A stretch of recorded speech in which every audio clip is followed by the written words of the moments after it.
guys, this is Sandy from sandyscards.com, and today's video is a tutorial for an envelope that will fit a slimline card.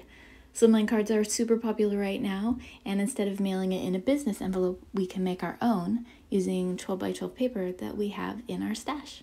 This is a piece of cardstock. I'm going to trim it to 12 inches by 10.5 inches. With the 10.5 inch side horizontal, I'm going to score it at 7 inches and at 3 inches. I'm just using my scoring blade that came with my trimmer. A lot of trimmers come with that. It's just a little button underneath instead of a blade. But if you have a scoreboard, that'll work, or whatever you use to score. Now I've turned my paper so that the 12-inch side is horizontal, and I'm going to score it at 11 inches and then again at 2 inches. Now this creates a nice grid pattern with the score lines. And that grid pattern is going to leave a rectangle at each corner.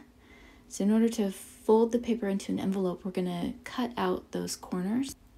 We're going to do this by cutting at an angle from each direction. So we cut just inside the score line to that center point, that's the intersection of the score lines. We're going to do that on both sides and cut out the corner. Do that again here. Just inside the score line on that one, and again here. That angle cut will give us the room we need to fold the paper in. So we're going to do that on all 4 sides. This will give us 4 flaps, folding flaps for the envelope, 2 large side folding flaps, and then 2 smaller end folding flaps. The bottom flap is your smaller side, and then the top flap is the larger of those two. Technically, this is called a policy envelope, so the policy envelope has that flap that folds over from the end. Here are our side flaps. I'm going to crease the fold with my bone folder on both sides. This will help it to just lay a little flatter. And there's a larger and a smaller of those side flaps. I like it when the smaller one is on top. I just like to be able to see that a little bit more. So that's with the larger on top, and this is the smaller on top. To seal this, I'm going to use some score tape. You can use any adhesive that you have that's nice and strong, so double-sided tape or liquid glue. Any of those things would work. I'm going to put the adhesive on the underside of that top flap. That way it'll be nice and secure along that edge. Then I'm going to fold up the bottom, again using the score tape. Simple and easy.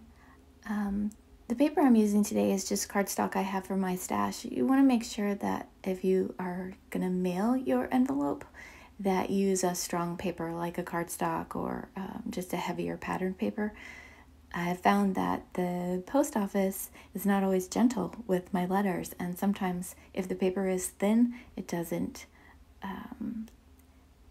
survive the trip very well. So here you can see I'm just going to add some score tape also to the top closing flap.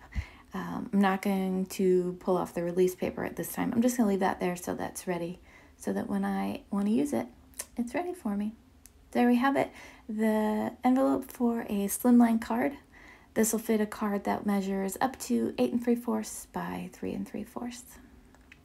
There I'm just showing you that I have this fun patterned paper stack I got from Michael's.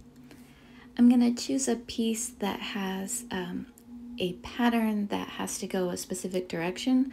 So these are these tiny little hearts, and I want the hearts to be facing the right direction when the envelope is horizontal. So in order for that to happen, your 12-inch side of paper needs to be your horizontal pattern, and then the 10.5-inch side would be the vertical pattern when you have your envelope that's finished. So here I have it cut in the right direction. I have trimmed off all my corners. And when I flip it over, you can see that super cute pattern. I just love these two together. If I got this in the mail, I would squeal.